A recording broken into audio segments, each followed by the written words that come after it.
Au nom du Père, du Fils, du Saint-Esprit, ainsi soit-il. Mes chers frères, on a l'impression que l'Église nous met dans le vif du sujet. Jésus fut conduit au désert. Mais Jésus fut conduit par l'Esprit et il va rencontrer quelqu'un d'autre. Jésus, ne l'oublions pas, est le Verbe éternel. Et nous savons de toute éternité, le Verbe, non pas engendre, mais procède. Il est la source de la procession du Saint-Esprit. On dit bien que le Saint-Esprit procède du Père et du Fils. Donc en tant que Verbe éternel, Jésus est comme à la source du Saint-Esprit. Mais en tant qu'homme, selon son humanité, une fois venu sur la terre avec un corps, le Christ, par contre, reçoit son principe, Jésus-Christ incarné, Jésus-Christ à la fois Verbe et homme, du Saint-Esprit, puisque l'ange a bien dit à la Sainte Vierge Marie lors de l'Annonciation que le Saint-Esprit la couvrira de son ombre. Le Saint-Esprit est donc présent et il est comme le principe de l'homme-dieu à sa naissance. Et lors de cette phase particulière qui a été son baptême, qui a précédé juste le départ au désert du Christ, vous savez que c'est comme une renaissance, un baptême. Et une fois de plus, le Saint-Esprit est manifesté.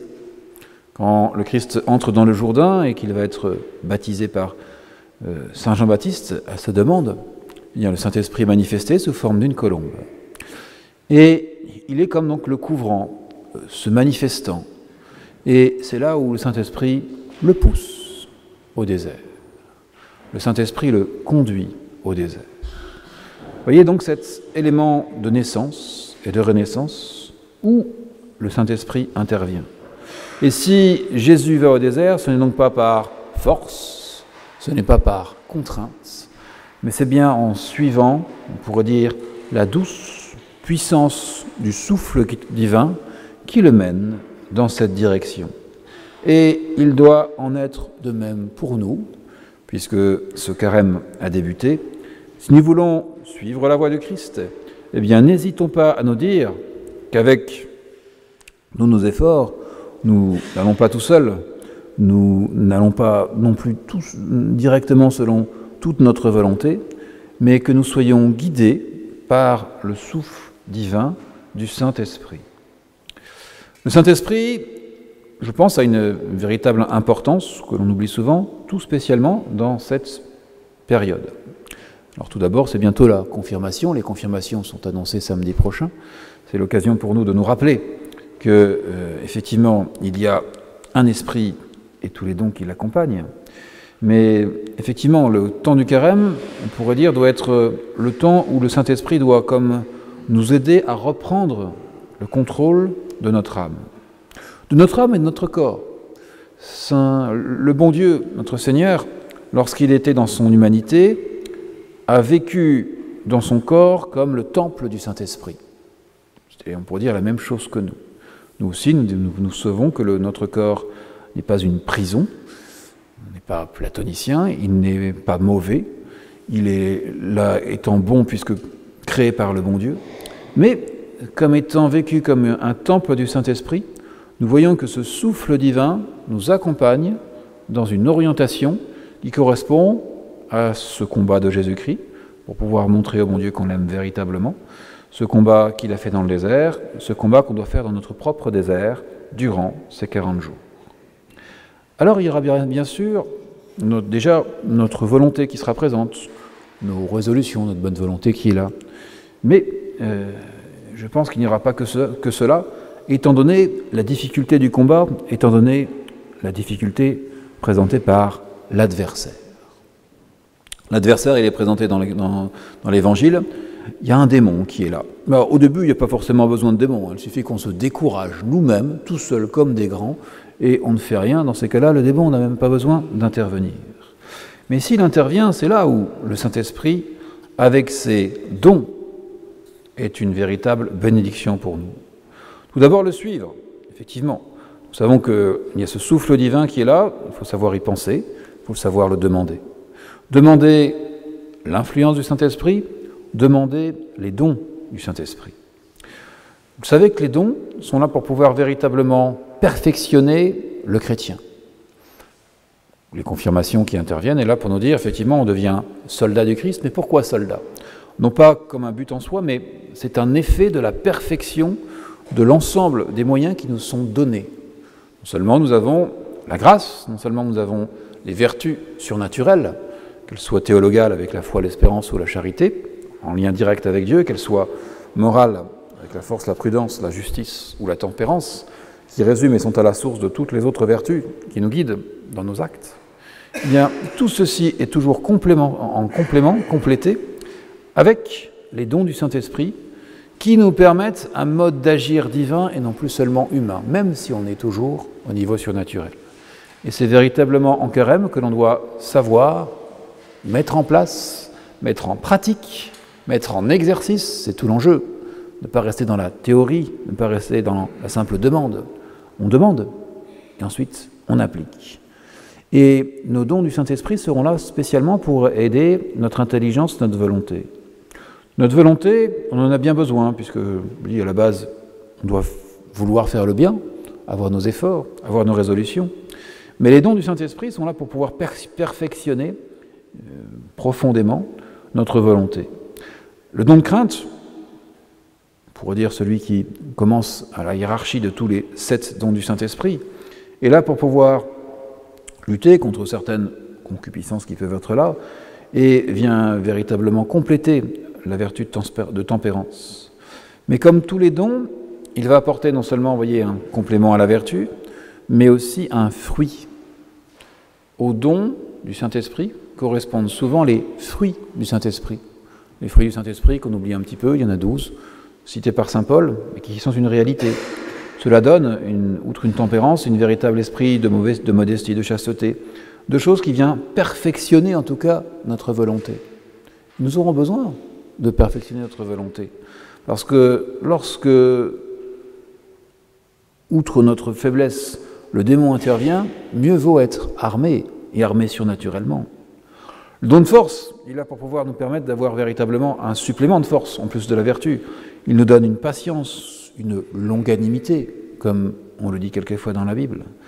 Et le don de piété qui est là pour nous faire non seulement adorer Dieu, développer la vertu de religion, mais aussi nous permet de véritablement aussi trouver cette bonté du Père, de la comprendre. Lorsque l'on a un don de piété, ça veut dire qu'on vient adorer Dieu, mais en comprenant qu'il est notre Père, qu'on se considère nous-mêmes comme ses enfants. Et donc il y a cette relation de bonté que l'on trouve d'une manière particulière, selon une lumière particulière, et que l'on peut donc appliquer avec bonté, bénignité, pour nous dire relativement au culte de Dieu, pour la piété, relativement à la peur du danger ou d'avancer par rapport à la force, contre les tentations diverses qui peuvent exister par rapport à la crainte, notre volonté est ainsi renforcée. Mais notre intelligence doit être également renforcée par les dons. Nous en avons besoin, tout spécialement dans ces périodes de carême, parce que vous avez vu, lorsque le démon intervient, il intervient quelquefois pour pouvoir voir sur notre volonté, mais aussi il commence insidieusement, comme avec notre Seigneur. Il pose des questions qui visent à troubler, qui visent à faire chasser la paix, à nous déstabiliser. Si tu es le Fils de Dieu, nous aurons les mêmes si qui pourront venir dans notre tête à un moment ou à un autre, et on saura d'où ça vient. Et c'est là où un don de science, un don d'intelligence, un don de conseil seront des éléments précieux qui pourront nous aider. Une intelligence, un don d'intelligence nous permet de mieux comprendre les choses de la foi. Vous avez pu entendre que le démon lui-même utilise les phrases de l'Écriture comme étant des armes qu'il retourne. Il utilise ces phrases comme si on les comprenait mal, de travers. Il dit « Tiens, je te donne un argument qui est là. Tu vois bien, tu n'as pas à faire ça. » C'est marqué dans la Bible. Pourquoi ? Parce qu'on risque de ne pas comprendre tel que le bon Dieu voulait. Si on a un don d'intelligence, si on a un don de conseil, non seulement on pourra comprendre la phrase de l'Évangile telle qu'elle est donnée, mais on pourra avoir aussi, avec le don de conseil, la bonne décision pour savoir de quelle manière réagir. Et la science, la sagesse sont là aussi pour pouvoir nous aider. Vous voyez que nous avons besoin de tout cet ensemble que le Christ nous propose, qui doit être une réalité et qu'il faut savoir demander.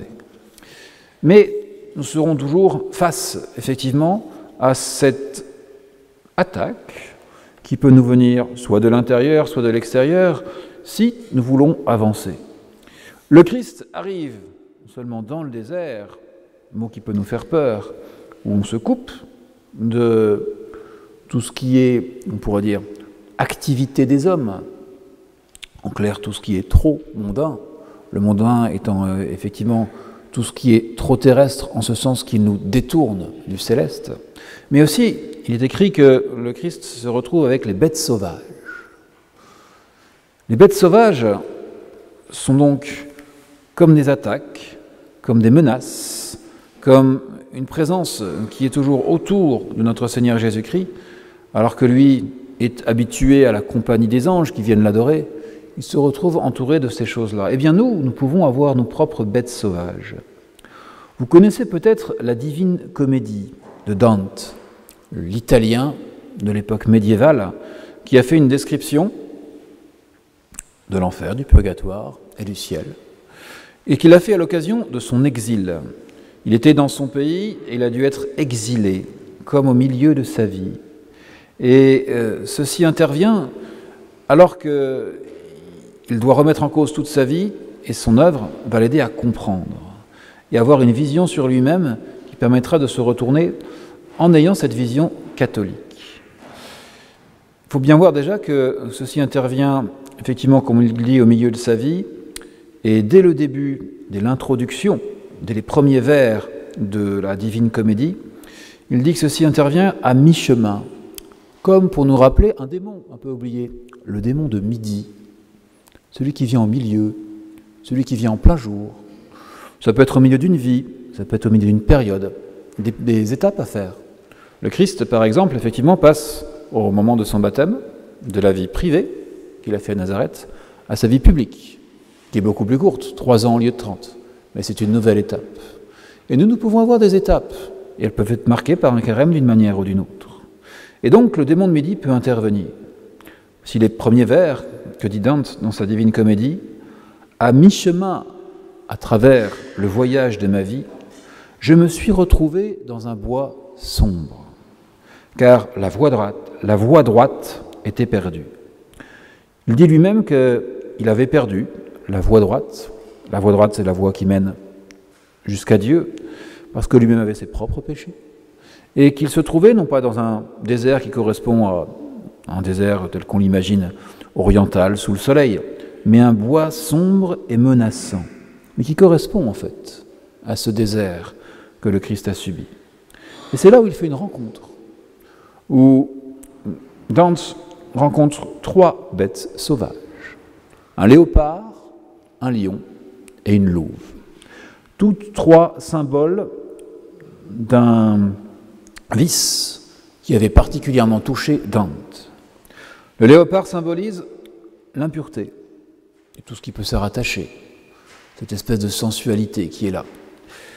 Et le lion correspond à l'orgueil, la louve à l'avarice, cette rapacité, soit de posséder, soit d'avoir du pouvoir. Il était touché par tout cela. Et ces 3 animaux, ces 3 bêtes sauvages, ont été comme un obstacle à pouvoir avancer et traverser ce bois sombre. D'où, qu'est-ce qu'il va faire? Il va descendre en enfer, au purgatoire, comprendre tout ce qu'il y a derrière l'enjeu d'une vie et remonter au paradis et changer de vie. Nous-mêmes, vous voyez, nous pouvons avoir dans notre carême la rencontre avec nos propres obstacles, nos propres animaux sauvages, qui peuvent être bien manipulés, tels des pantins, par le démon, tel ou tel démon qui peut être là. Mais ils peuvent être présents. Ce sont des obstacles à affronter, d'où la nécessité de ne pas être seul. Face aux démons, ils font des anges. Il faut donc bien invoquer nos anges gardiens. Face à des bêtes sauvages et à tout cet attirail, eh bien, nous avons l'ensemble de la vertu chrétienne et des dons du Saint-Esprit qui nous poussent dans la bonne direction.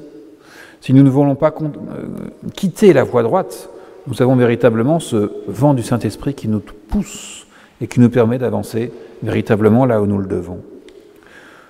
Prenons donc à cœur d'avoir toutes les armes spirituelles pour aborder ce carême.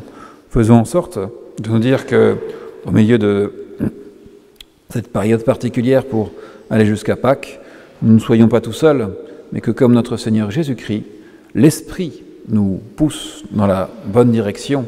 Les dons du Saint-Esprit nous permettent de nous élever à une certaine perfection, nous devons avoir une tendance à la perfection, et que nous puissions passer à travers les différents obstacles qui nous sont proposés. Telle est la grâce que je vous souhaite, au nom du Père et du Fils et du Saint-Esprit. Ainsi soit.